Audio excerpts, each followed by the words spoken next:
Of 4 days, standing before you to speak a few words about nature.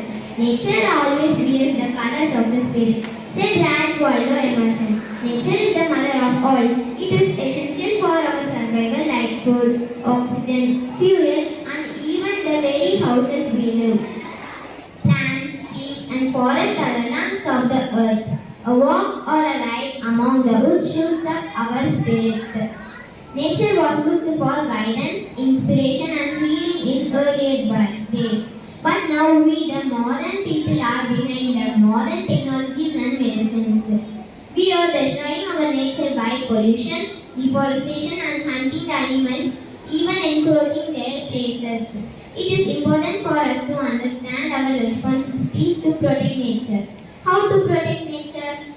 Plant more trees, say no to plastic bags, and use emission-free vehicles. We must take action to protect and preserve nature for us, for we are the future generation of the world. Thank you.